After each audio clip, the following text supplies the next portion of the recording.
चलती ट्रेन और खिड़की पर बैठी मैंने फ़ील किया कि ज़िंदगी भी एक सफ़र है और हम भी एक पक्षी ही हैं। आज यहाँ तो कल कहाँ। हमारा मन भी एक पक्षी है, कभी उड़कर इस बात पर तो कभी उड़कर उस बात पर, अभी सैड तो कभी खुश। बस एक छोटी सी थॉट और फिर देखिए ये कैसे फड़फड़ाने लगता है। टेक द रिस्क और लूज़ द चांस। ये छोटी सी बात मुझे खुद को समझाने में बहुत दिन लग गए। पर सच बताऊं तो जब मन ये बात समझ गया ना, तो फिर ज़्यादा देर नहीं लगी ये हिम्मत जुटाकर घर से निकलने में कि पीछे नहीं हटना और हार नहीं मानना।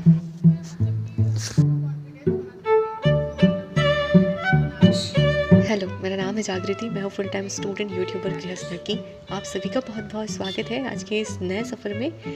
पिछले वाला वीडियो जहाँ पर ख़त्म हुआ था, आगे हम वहीं से स्टार्ट कर रहे हैं। तो हम थे ट्रेन में और दिल्ली पहुँच गए थे अपने भैया भाभी के घर। कैसे हैं आप सभी?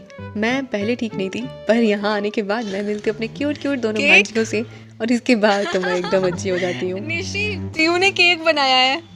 निशी, पीयू का केक है। देखो निशी वहाँ चली गई। बिल्ली, अरे नहीं करो, काट ना ले।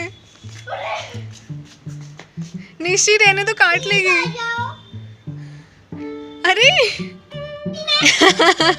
चॉकलेट निशी पीयू ने बनाया है। अरे अरे रुक जाओ, बना लो। अरे नहीं, अच्छा पीयू सुनो। इनकी छोटी छोटी क्यूट क्यूट हरकतों ने मुझे मेरा गम तो भुला ही दिया, और ये बात भी कि कल सुबह ही मेरा एग्ज़ाम है DSSB का।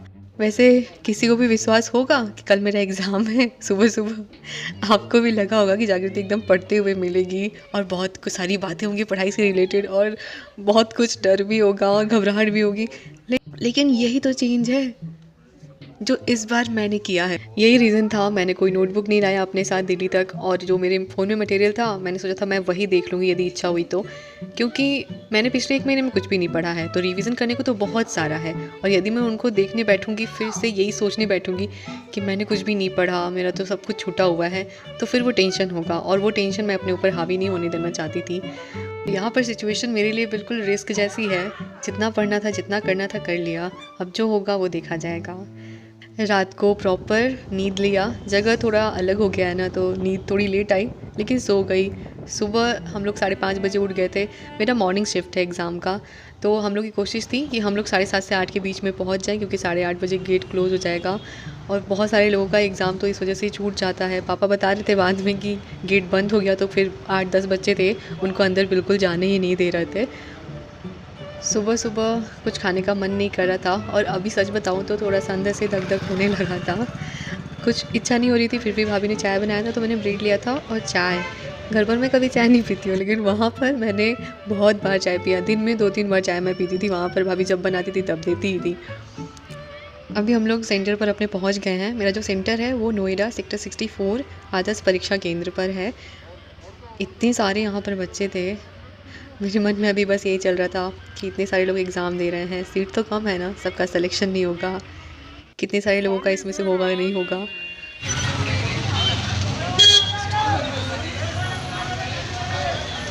और ये मैं एग्ज़ाम दे कर के बाहर निकली हूँ तब का है भीड़। वहाँ पर ना जिस गेट से एंट्री हुई थी, हम लोग उस गेट से बाहर नहीं निकले थे। हम लोग एंट्री हुई थी गेट नंबर 2 से, और एग्जिट हुए हम लोग गेट नंबर 4 से।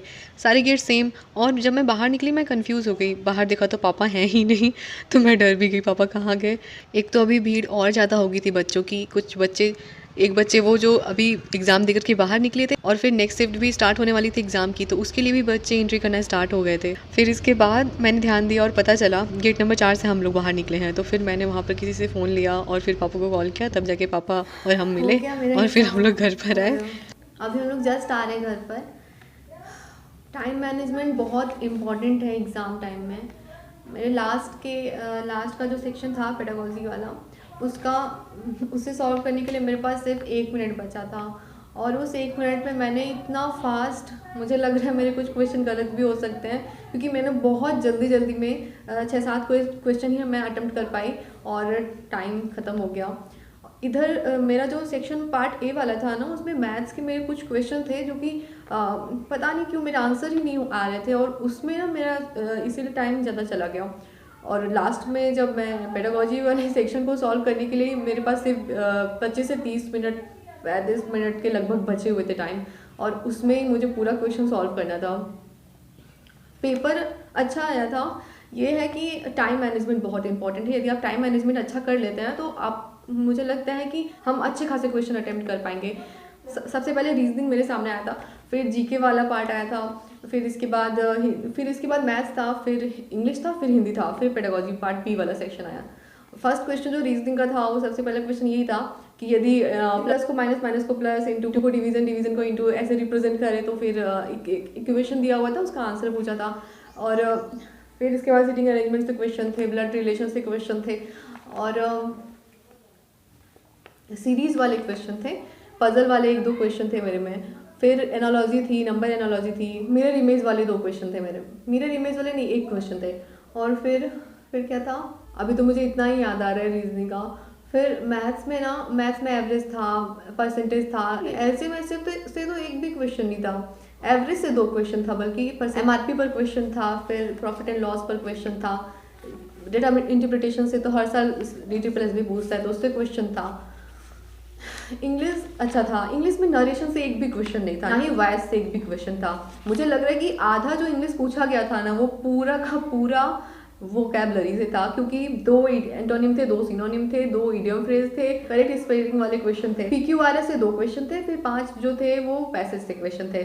तो इंग्लिश में ऐसा था, और इंग्लिश अच्छी थी, ईजी थी। फिर हिंदी बहुत ईजी थी। हिंदी तो मैंने 20 में से 19 अटेम्प्ट किए। एक ना केसर का पूछा था, पर्यायवाची, मुझे हो रहा था कि उसमें कुमकुम एक ऑप्शन था, मुझे हो रहा था कुमकुम होगा, लेकिन मैंने नहीं किया। और मैं जब गूगल मैंने अभी आकर के किया तो उसमें दे रहा है कि कुमकुम होगा केसर का पर्यायवाची, तो मुझे डाउट हो रहा था, लेकिन एक और ऑप्शन था ना, मैं उससे थोड़ा सा वो हो रही थी, कंफ्यूज हो रही थी। जीके वाला पार्ट मैंने स्पेशली कुछ जीके के लिए तैयार नहीं किया था, लेकिन जीके ठीक था। करंट अफेयर्स से 4-5 क्वेश्चन थे, बाकी जो क्वेश्चन थे ना वो सब मिक्सअप थे। फिजिक्स साइंस से तो मेरे में एक भी क्वेश्चन नहीं था, ना फिजिक्स से देखने को मिला, ना केमिस्ट्री, ना बायोलॉजी। हाँ, पॉलिटी, हिस्ट्री, जोग्राफी, इससे क्वेश्चन देखने को मिले। पॉलिटी से 3-4 क्वेश्चन थे, इसके बाद जोग्राफी से क्वेश्चन थे, और मैप से 2-3 क्वेश्चन थे। हाँ, फिर नेक्स्ट आता है पार्ट बी ठीक था, अच्छा था, अच्छे क्वेश्चन थे। यदि आपके कॉन्सेप्ट सही हैं, आपने अच्छे से हर चीज़ को समझा हुआ है, तो आप कर जाएंगे सारे ही क्वेश्चन। बस आपके पास टाइम अच्छे से होना चाहिए क्वेश्चन को समझने के लिए। और जितने भी सारे इंपॉर्टेंट चैप्टर्स हैं चाइल्ड साइकोलॉजी के, आप वो सब उन्हीं के इर्द गिर्द सारे ही क्वेश्चन थे। भाषा पर सबसे ज़्यादा क्वेश्चन था। मैं भूल गई थी अपने कान में का निकालना और नाक में का भी, तो मुझे वहाँ जो गेट था ना, वहाँ पर पता चल गया था कि कान में का निकाल दो, तो मैंने निकाल दिया, लेकिन नाक में का मैंने नहीं निकाल पाई। और जब मैं अंदर गई तो वहाँ पर सेलो टेप चिपका दिया मैंने नाक पे, तो बहुत अजीब था एग्ज़ाम लेना सेलो टेप चिपका करके। जहाँ मेरा सेंटर गया था ना, वहाँ पर एक लड़की के साथ बहुत ही बुरा हुआ। उसने ना, उसको ये रूल पता थी कि जो सेक्शन है वो लॉक हो जाता है और हम फिर वापस उस सेक्शन पर नहीं आ सकते हैं, और पता नहीं उसके मन में क्या आया। एग्ज़ाम का प्रेशर बहुत ज़्यादा होता है उस दौरान, तो हम चीज़ें नॉर्मल है भूल जाना। उसने क्या किया ना, उसने सेक्शन पहले तो लॉक कर दिया, ये हिंदी, रीजनिंग, इंग्लिश ये सब वाला, और उसने सोचा पहले पेडागोजी कर लेते हैं, और उसने पेडागोजी सारा कर लिया, और उसके इधर के जो सारे क्वेश्चन थे वो छूट गए। तो बाद में वो बहुत रो रही थी, और उसे देख करके मुझे रोना आ गया था, क्योंकि मैं समझ सकती हूँ इतने टाइम के बाद हमें जब मौका मिलता है, और फिर हम ये जो घबराहट है ना, इसके वजह से हम जानते हैं वो चीज़ हमें पता है, लेकिन फिर भी हमसे गलती हो जाती है, तो हमें विश्वास एक तो नहीं होता है, और ऊपर से इतना मतलब उस चीज़ को हम सहन भी नहीं कर पाते हैं। और उसकी हालत देखकर मुझे अपना टाइम याद आ गया KVS वाला। तो बट अब क्या कर सकते हैं, पेपर हो गया, सेक्शन लॉक हो गया, अब तो हम कुछ भी नहीं कर सकते हैं। तो प्लीज़ एकदम फ्री माइंड होकर के हमें एग्ज़ाम देना है, बिल्कुल घबराना नहीं है। जितना आ रहा है ठीक है, जितना नहीं आ रहा नहीं ठीक है, कुछ नहीं है, ज़िंदगी में बहुत कुछ है करने के लिए। प्लीज़ प्रेशराइज होकर के हमें कुछ नहीं करना है, क्योंकि हम प्रेशराइज होकर के यदि कुछ करते हैं ना, तो हम अपना 100% नहीं दे पाते हैं, हम अपनी क्षमता के अकॉर्डिंग काम नहीं कर पाते हैं। ये सब चीज़ें ना हमें बांध देती हैं। लास्ट टाइम KVS एग्ज़ाम के टाइम मैंने जैसा फील किया था और जैसा मेरे साथ हुआ था ना, उसी के बाद जब ये एग्ज़ाम आया तो मैंने ये डिसाइड कर लिया था कि चाहे एग्ज़ाम मेरा कैसा भी जाए, चाहे मेरी तैयारी कैसी भी हो, मुझे पता है मैं 100% तैयार नहीं हूँ। पिछला 1 महीना मैंने अच्छे से पढ़ा नहीं है, कुछ अच्छे से पढ़ा नहीं है क्या, मैंने कुछ भी नहीं पढ़ा है, तो मुझे पता है, लेकिन मैं डरूंगी नहीं। मैंने ये डिसाइड कर लिया था कि मैं नहीं डरने वाली हूँ इस बार, तो इसीलिए बिल्कुल फ्री माइंड होकर के एग्ज़ाम देना है फ़िलहाल। और मेरी भाभी बुला रही है मैं चल रही हूँ कपड़ा चेंज करने के लिए। मुझे कपड़े नहीं समझ में आ रहे थे, मैं 2 ही 3 कपड़े लेकर के आई हूँ, और मेरे जो कपड़े थे वो मैंने कल पहन लिए, परसों एक ट्रैवलिंग में पहन लिया और एक आज अभी मैं पहन गई थी एग्ज़ाम देने के लिए। तो भाभी मुझे कपड़े दे रही हैं, तो मैं उन्हीं का कपड़ा आज पहनने वाली हूँ। टिकट अभी कंफर्म नहीं हुआ है घर जाने का, शायद कल का टिकट हम लोग देख रहे हैं, यदि कंफर्म हो जाएगा तो कल रात को हम लोग यहाँ से निकलेंगे। तो आज अंत हो गया सारे इंतज़ार का और DSSB का एग्ज़ाम बीत गया। एग्ज़ाम कैसा गया मेरा मुझे खुद अभी नहीं समझ में आ रहा है, अच्छा गया बुरा गया, अब तो ये रिज़ल्ट ही बताएगा। और ये है कि मुझे अच्छा लगा एग्ज़ाम देने के बाद, और कितने क्वेश्चन अटेम्प्ट किए मुझे ये भी याद नहीं है, क्योंकि अंतिम वाले सेक्शन को जब मैं कर रही थी तो उस टाइम पर टाइम मेरा एकदम कम था, और जैसे ही मेरे सारे क्वेश्चन भी नहीं हो पाए थे और मेरा पूरा जो एग्ज़ाम था वो सबमिट हो गया था। लास्ट में वो जो एनालिसिस आता है ना, वो आया भी था मेरे सामने, लेकिन वो जो लड़की थी ना जिसका मैंने आप सभी को बताया, वो इतनी ज़्यादा रो रही थी ना कि मेरा ध्यान पूरा उसी पर चला गया।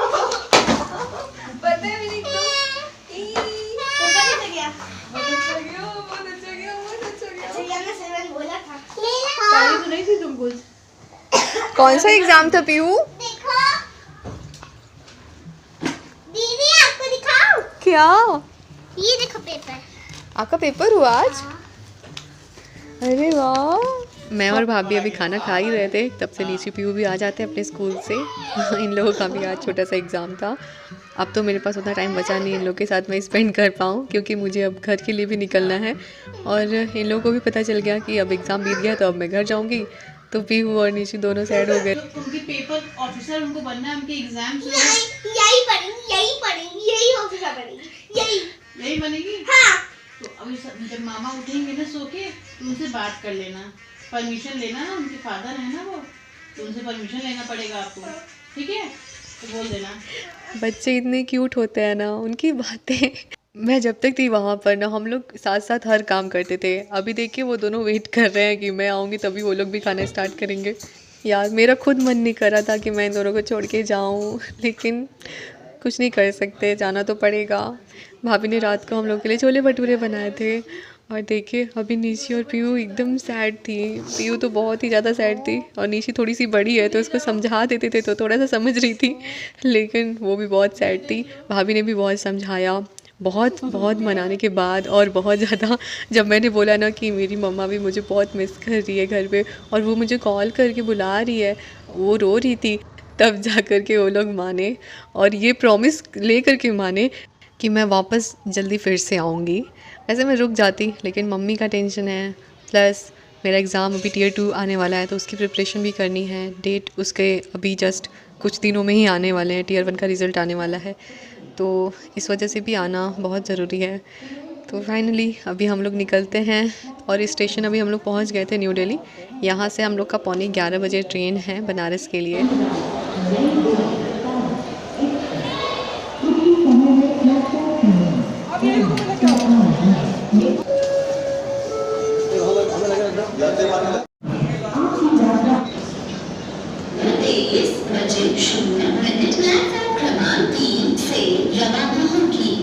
हम आए हैं अभी दिल्ली रेलवे स्टेशन के प्लेटफॉर्म नंबर 6 पर, और हमारी जो ट्रेन है वो अभी जस्ट उधर खड़ी है और अभी इस प्लेटफॉर्म पे लगने वाली है।